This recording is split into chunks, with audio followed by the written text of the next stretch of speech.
What's up, guys and girls? Welcome back to another Impulsive TCG video. Today, just doing something simple like always. Just doing a discussion, kind of talking about like what I see going on in the Pokemon market, what I feel like market conditions wise, what is going to happen when there is eventually a crash, because we won't be in a bull market forever. Pokemon will not always be at all-time highs like this forever. It's just how market cycles work. Things cannot be at the peak or the top forever. Now, eventually they'll return back and they'll be at lower low or higher highs than they were at the previous lower lows, if that makes sense.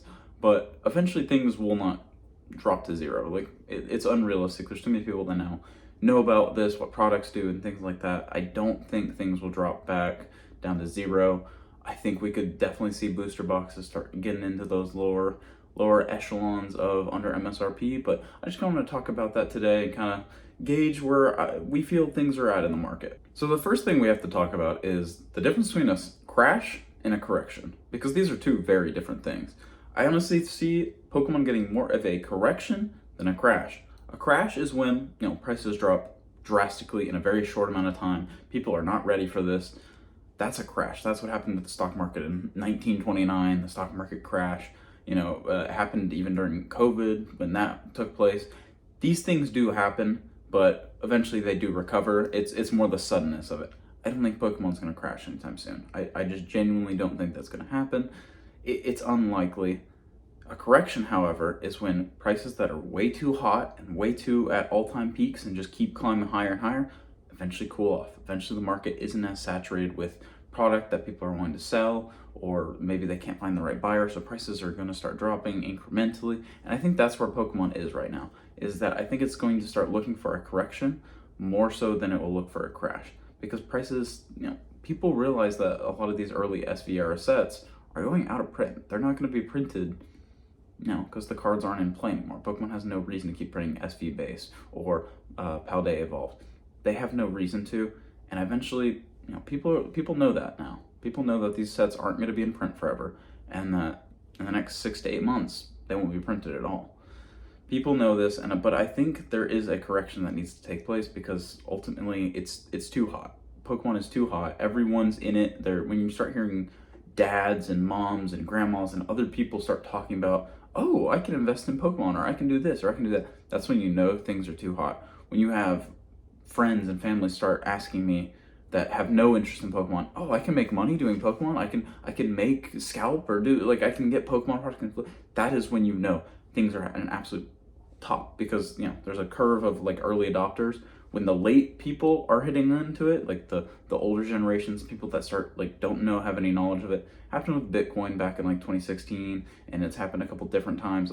These things do happen, and I think a correction is way more likely for Pokemon, just because the late adopters are starting to get in now that it's 6 to 8 months later, and they've heard it on the news or on Facebook about how much money some dude made flipping Pokemon cards for a 6 months, because he's going to Walmart or has a bot or something like that. He can just get all the product. Once these people start figuring out that there's money to be made, and they're the late people, that's when you're at a top and it's time to not sell. You can do what you need to do with your collection, but that's how you know things are at an absolute peak, is when grandma starts talking about it and asking about all these questions and how to get into it. That's what's going to happen to Pokemon. Pokemon's going to correct eventually. I don't think it will crash. Wait, real quick. I just wanted to say real quick, if you are enjoying the video, to like and subscribe. Also join the Discord. Helps me out a ton. I think 99% of people aren't subscribed. So if you enjoyed the video, check it out. Check out another one. Thank you. Back to the video. And honestly, a correction is really healthy for the hobby. Genuinely, without a doubt, it's super healthy for things to drop back down in price, because it creates a new entry point for people to be able to start buying back in and start collecting again. Because if things are always at all-time highs, people look at that and go, well, I don't have the money to afford that, or I'm just worried that it could crash, so they don't buy in. It's healthy for a market to reset back down. Not to zero. That's kind of what the crash is, and how I talked about earlier. A crash is unlikely, but a correction back down to $160 back at MSRP, or even below MSRP at $140 would definitely be healthy. I think that'd be a good price point to where people are able to buy the product they want, investors can get some, distros making money, stores are making money because they can sell at higher prices than what they were, $80, $90 a box. And people will be happy with that. And I think it's overall way healthier for the hobby and Pokemon in general to be around that sphere of sales and like distribution of not gouging and things of that nature, I think it's way, way healthier for the hobby, and I think it'll be a good thing for the hobby to correct a little bit.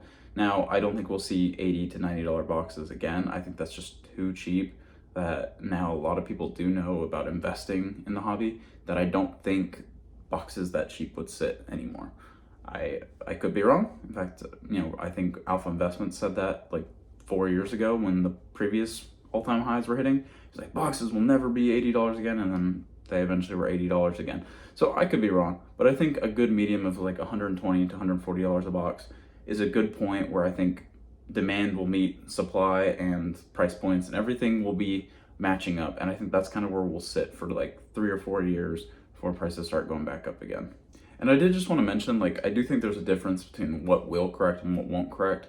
Things like Sword and Shield boxes, I think those will correct to their previous levels. Those will never be $160 a box again because they've been out of print now for 5 years. There's not new Sword and Shield boxes being made. That's kind of the, not vintage, but old stuff probably won't be. Newer stuff, however, I do think will correct. I think we'll start seeing, Stellar Crown, some of these lower tier sets, Stellar Crown and Temporal Forces, some of these low tier sets, I think start to retrace back down in the next 6 months as demand pulls back, as supply starts to get back on the market, because these aren't sets that are rotating out. I think even Paldea Evolved will pull back a little bit back into like the 350s, 325s, maybe even under $300 again, just because demand will start to pull back. I could be wrong in Paldea Evolved that those sets, those are going out of print, so who knows. But I do think the current sets Pokemon will try and catch up on, because those are still in print for at least a whole nother year and a half.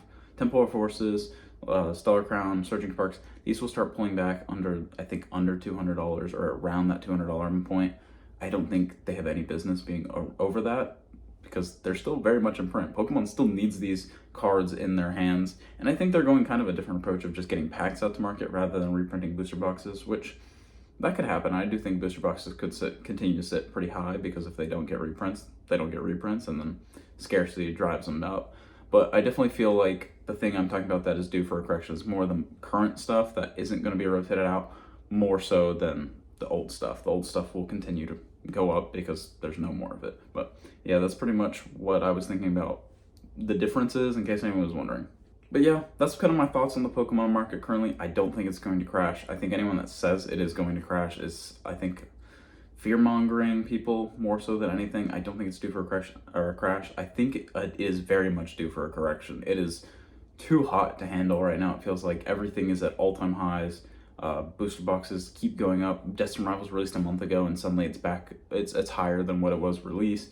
Like, these sorts of things are just kind of crazy to think about, and I think are kind of signs of a hot market that it's due for a retrace. It's going to pull back, and I think some of the more current stuff is going to start shrinking back down as demand starts to leave the hobby and go elsewhere, because most people don't stay in the hobby for more than 6 to 12 months or 2 years or something around that line. So I think things will start to pull back. Let me know what you guys think. I don't think a market crash is inevitable, but let me know if you think everything's going to crash to zero. Let me know in a comment or something. I'd love to respond. So yeah, thanks for watching. I appreciate it all.